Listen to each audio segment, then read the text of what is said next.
प्रशासन के सारे जिला के पदाधिकारियों को सबको मैं देखा, बेटा का डेड बॉडी भी देखा मैं वहाँ।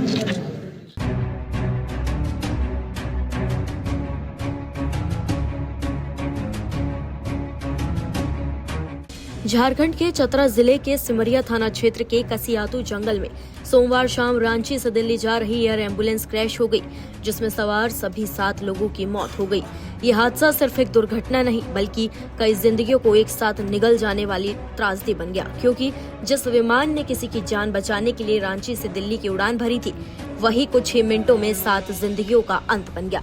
विमान ने करीब 7:11 पर उड़ान भरी थी और खराब मौसम के बीच उड़ान भरने के लगभग 20 मिनट बाद 6000 फीट की ऊंचाई पर रूट बदलने की अनुमति मांगी थी, लेकिन कुछ ही मिनटों में कोलकाता एयर ट्रैफिक कंट्रोल से संपर्क और रडार कनेक्शन टूट गया और विमान जंगलों में जा गिरा। हादसे में 26 साल के कैप्टन विवेक विकास भगत समेत सभी 7 लोगों की जान चली गई, जबकि मौसम अलर्ट के बावजूद उड़ान की अनुमति दिए जाने पर अब गंभीर सवाल उठ रहे हैं और एविएशन मंत्रालय ने जांच के आदेश भी दे दिए हैं। बताया जा रहा है कि रेड बर्ड एविएशन का बीचक्राफ्ट C-90 विमान रांची के देवकमल हॉस्पिटल से 41 साल के संजय कुमार को बेहतर इलाज के लिए दिल्ली ले जा रहा था। संजय पेशे से ढाबा संचालक थे और कुछ दिन पहले ही एक हादसे में गंभीर रूप से झुलस गए थे। वहीं आपको बता दें कि मौसम विभाग ने पहले ही इस क्षेत्र में खराब मौसम और बिजली गिरने की चेतावनी जारी की थी। प्रारंभिक जानकारी के अनुसार तूफानी हालात और अचानक बदले मौसम को हादसे की संभावित वजह माना जा रहा है। हालांकि आखिरी कंक्लूजन ब्लैक बॉक्स और तकनीकी जांच के बाद ही सामने आएगा। एविएशन मंत्रालय की टीम दुर्घटना स्थल का दौरा कर रही है और विस्तृत जांच शुरू की जाएगी, लेकिन इस बीच सबसे बड़ा सवाल यही उठ रहा है कि जब मौसम को लेकर अलर्ट जारी किया गया था तो उड़ान को अनुमति क्यों दी गई? क्या जोखिम का सही आकलन किया गया था या कहीं न कहीं चूक हो गई है? इस दुर्घटना में जान गंवाने वालों में 26 साल के कैप्टन विवेक विकास भगत भी शामिल थे। विवेक लातेहार जिले के सदर थाना क्षेत्र के लूटी गांव के निवासी थे। उनके पिता देव सहाय भगत चतरा जिले के ग्रामीण कार्य विभाग में कार्यपालक अभियंता के पद पर कार्यरत हैं। परिवार शिक्षित, सुदूर क्षेत्र से उठकर आगे बढ़ने वाला है और बेटा जिसने मेहनत से पायलट बनने का सपना पूरा किया। विवेक अपने माता पिता के इकलौते बेटे थे। उनकी एक छोटी बहन अनु अभिलाषा भगत है जो त्रिपुरा में मेडिकल की पढ़ाई कर रही है। बेटी की असमय मौत की खबर मिलते ही परिवार पर दुखों का पहाड़ टूट पड़ा है और पूरे गांव में शोक की लहर दौड़ गई है। विवेक न केवल होनहार छात्र थे बल्कि बेहद व्यवहार कुशल और मिलनसार भी माने जाते थे। उनकी प्रारंभिक शिक्षा रांची के सेंट थॉमस स्कूल से हुई। इसके बाद उन्होंने विशाखापट्टनम स्थित चैनल चैतन्य अकादमी से विज्ञान विषय में +2 की पढ़ाई पूरी की। पायलट बनने का सपना उन्होंने बचपन से देखा था। इसके लिए उन्होंने कानपुर में ट्रेनिंग ली और बाद में 2 महीने के लिए दक्षिण अफ्रीका जाकर अपनी एडवांस ट्रेनिंग भी पूरी की। साल 2022 में उन्होंने red bird private company join की। करीब 6 महीने पहले ही उनका कैप्टन पद पर प्रमोशन हुआ था, जिससे परिवार और गाँव में खुशी का माहौल था।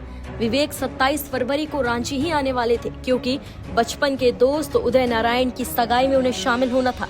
1 मार्च तक की छुट्टी भी उन्होंने अप्लाई कर रखी थी। रविवार को आखिरी बार दोनों दोस्तों की बात हुई थी। खुशियों के प्लान बन रहे थे, दोनों ही बहुत खुश थे, लेकिन सोमवार रात करीब 11:30 बजे खबर आई कि एक विमान क्रैश हो गया है। पहले दोस्तों ने फोन कर जानकारी मांगी, फिर धीरे धीरे पुष्टि हुई कि विमान क्रैश हो गया है। सुबह विवेक के पिता की टूटती आवाज ने इस खबर की पुष्टि कर दी। वो हमें छोड़कर चला गया। सुनिए उनके पिता का क्या कुछ कहना है। मेरा बेटा विवेक विकास भगत 2022 से जॉब में था। अक्टूबर या सितंबर से था 2022 से। मेरा बेटा VIP मूवमेंट में एयर एम्बुलेंस चलाता था, कितनों का जान बचाया, आज खुद चला गया। सर कल आखिरी बार कब बात हुई है विकास से आपकी? हमसे बात नहीं हुई थी, अपनी मम्मी से बात हुई थी कि दिल्ली से फ़ोन किया था कि मम्मी मैं आज हो सके तो रांची आऊँगा। फिर शाम में बात नहीं हुई।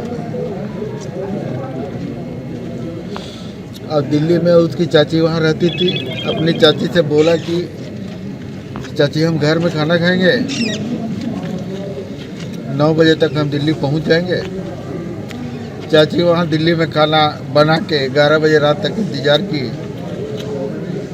बेटा तब तक यहाँ गुजर चुका था। दुर्घटना क्रैश की जानकारी कब मिली आपको सर? हम चतरा में ही थे, और रात में सोए हुए थे, दुर्भाग्य से मेरा मोबाइल साइलेंट हो गया। बहुत सारे लोग फ़ोन किए पर साइलेंट के चलते हमको पता नहीं चल पाया। 2:30 बजे जब हम उठे टॉयलेट के लिए तो मोबाइल का लाइट जला, तो जा कर के देखे कि प्लेन क्रैश हुआ है। फिर ड्राइवर को ले करके कुछ व्हाट्सएप उसमें आया हुआ था, 11 बजे के बाद से ही लोग चैट कर रहे थे, व्हाट्सएप कर रहे थे। तो फिर मैं घटनास्थल पर गया। वहाँ गया तो मैं प्रशासन के सारे जिला के पदाधिकारियों को, सबको मैं देखा, बेटा का डेड बॉडी भी देखा मैं वहाँ।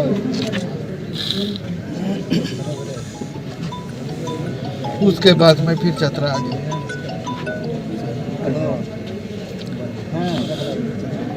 एक ही बेटा था मेरा।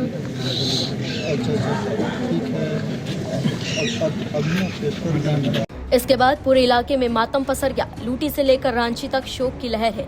पूर्व मंत्री वैद्यनाथ राम समेत कई जनप्रतिनिधि विवेक के पैतृक गांव पहुंचे और परिजनों को सांत्वना दी। उन्होंने कहा कि सुदूर क्षेत्र में रहकर भी इस परिवार ने शिक्षा और मेहनत के बल पर अपने जिले और राज्य का नाम रोशन किया है। विवेक का परिवार पूरी तरह शिक्षित है। 3 चाचा रेलवे, शिक्षा और इंजीनियरिंग जैसे क्षेत्रों में कार्यरत है। ऐसे परिवार का उज्जवल भविष्य माने जाने वाला बेटा अब सिर्फ स्मृतियों में रह गया है। ये हादसा सिर्फ एक परिवार का निजी शोक नहीं रहा, बल्कि विमानन सुरक्षा व्यवस्था पर भी गंभीर सवाल खड़े करता है। एयर एम्बुलेंस जैसी सेवा, जिसका मकसद ही आपात स्थिति में जीवन बचाना होता है, वो खुद हादसे का शिकार हो जाए तो चिंता स्वाभाविक है। क्या मौसम की चेतावनी को पर्याप्त गंभीरता से लिया गया? क्या तकनीकी मानकों की पूरी तरह जांच की गई? क्या पायलट के रूट बदलने के अनुरोध के बाद उन्हें पर्याप्त मार्गदर्शन यानी डायरेक्शन मिला? क्या ये सिर्फ खराब मौसम था या सिस्टम की लापरवाही? फिलहाल जांच एजेंसियां ब्लैक बॉक्स और अन्य साक्ष्यों के आधार पर कारणों का पता लगाने में जुटी हुई है, लेकिन जब तक सच्चाई सामने नहीं आती और जिम्मेदारी तय नहीं होती, तब तक ये हादसा सिर्फ जंगल में बिखरे मलबे तक सीमित नहीं रहेगा। ये उन परिवारों के दिलों में और व्यवस्था की विश्वसनीयता पर एक गहरे घाव की तरह दर्ज होगा।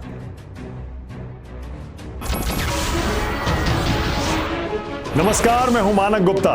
अगर आपको हमारा ये वीडियो पसंद आया हो तो इसे लाइक और शेयर जरूर करें, और हाँ, हमें सब्सक्राइब और फॉलो करना ना भूलें ताकि आप देश और दुनिया की कोई खबर मिस ना करें। तो जुड़े रहिए हमारे साथ और देखते रहिए News 24।